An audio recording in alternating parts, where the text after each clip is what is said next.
All right, boys and girls, so today you have this beautiful bisque bird that you made way long time ago. I needed for it to dry and to get to that bone dry stage. Then I bisque fired it, and now it's been hanging out here waiting for us to do a glaze firing, which is kind of exciting. So here are some of the steps. We're going to be doing a couple of different techniques that I want to show you. And so the first of all, the most important thing is labeling it. On the back, we put a code that's for you. This one happens to be Cameron's. He's G9. We can see it here on his label. And we gave him his label here so that he could see his name. But you can also see that it says G9, that we scratched it into the bird. Now, there's a good chance that when you go and you put glaze, colored glaze on top of this today, that we won't be able to see it anymore. It's going to go in the kiln. We're going to pull it out. It's going to be gorgeous, and we won't know whose is whose.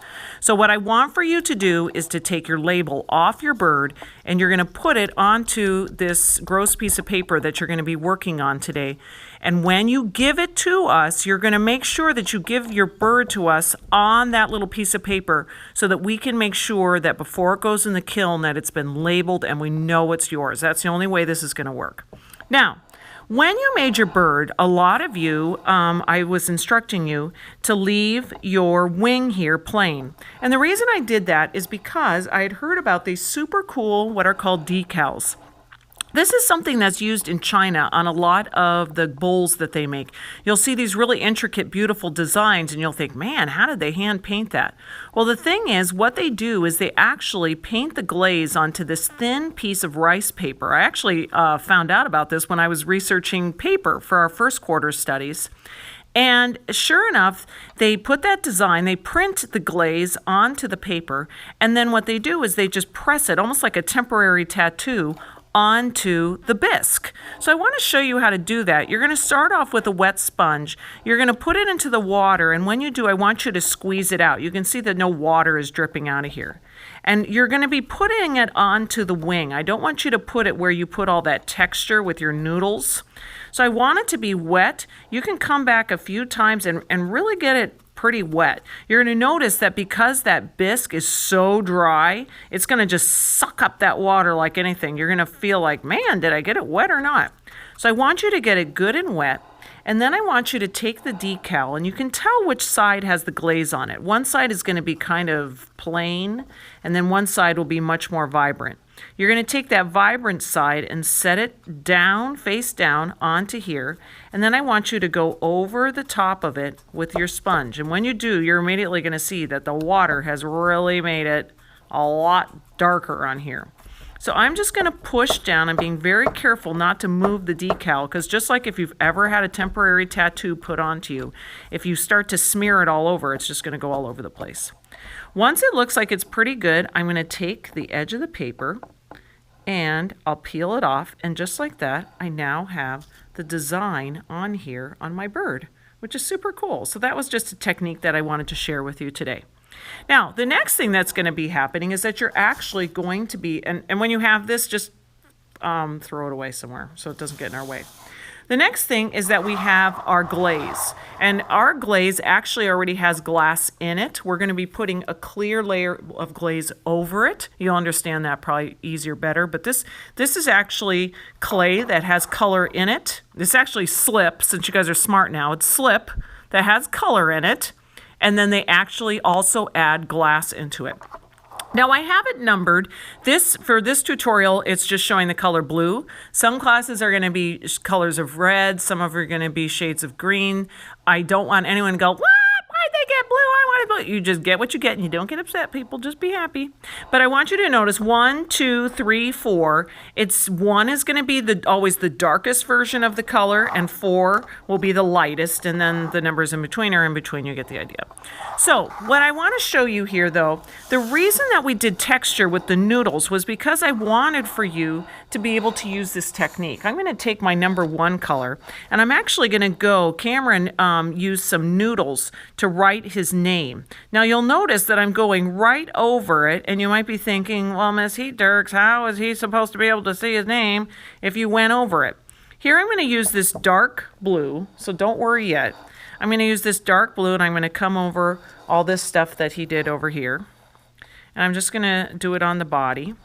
And remember, when you were using the noodles, you were making all these wonderful textures.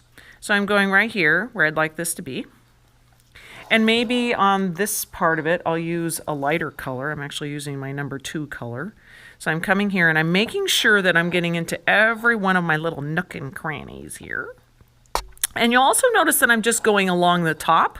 I'll show you in a minute why I'm doing that and why I'm not going along the side.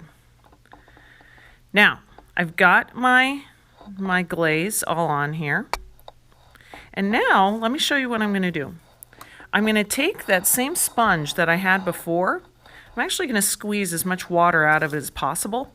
And now I'm going to come and I'm actually going to act like I'm washing off the glaze. So I'm just coming here and I'm acting like I'm cleaning my project. Oh, it's so nice to clean. If you guys are still in the mood to clean afterwards, you can clean the tables because they're a mess. Don't clean off your wing because you'll ruin it. But do you see now how the glaze has gone into all of the places where you made texture? And some of you might not like the look of this. You're thinking, ugh, it looks kind of blah. But actually, after it gets fired, it looks very, very cool. You have to trust me. Plus, we're going to be dipping this into clear glaze. So it is just going to be so shiny, it's going to be ridiculous. Now, after you've done this, you may want to decide, oh, I kind of wanted to have my eyeball be a color. So you can come back over here and you can paint a solid color on there and you don't have to wipe it off. I could come here and do a solid color over here. And the reason that I didn't paint the side was because some of you may want to take a color and like go along the edges. It's so nice when people take the time to go along the edges of their project so that you can see it and every single part of it gets painted, like here. So I'm coming in here. If you wanted to come and, do something completely different up here, like, let's say on this wing, you wanted to color that in with stripes or something like that. I don't know. You guys are the geniuses. You're going to do something awesome. If you want to paint the back, you can. Now, some of you who have taken ceramics before have heard about 3 coats. We go, yeah, I've got 3 coats. 3 coats, people. Don't do anything but 3 coats.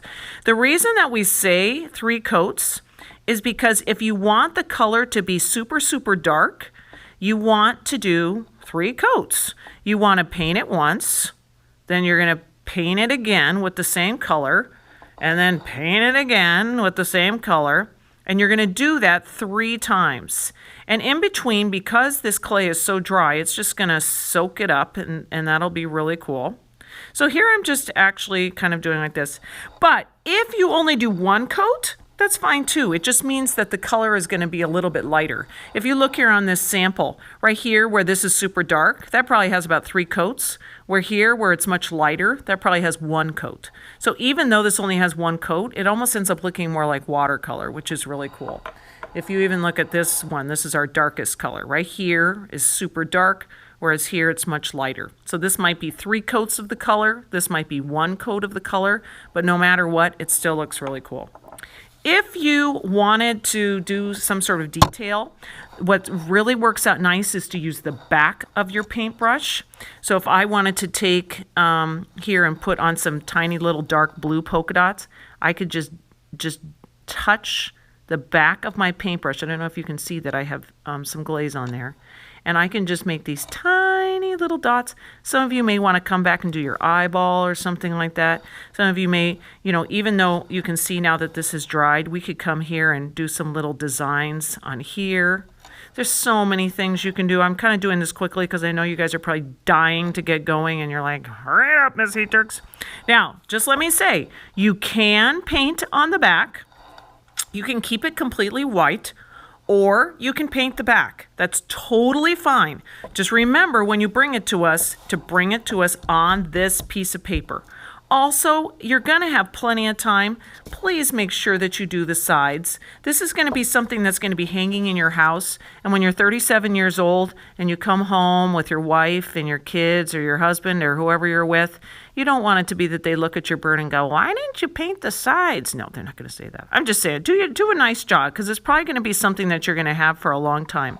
So even though on this tutorial I haven't taken the time to paint the sides, before you bring it back to us, just kind of look at the whole thing and just say, do I like every single part of this? And if you don't, take the part that you don't like and paint it. Okay? So have a lot of fun today. And if you need help, just ask.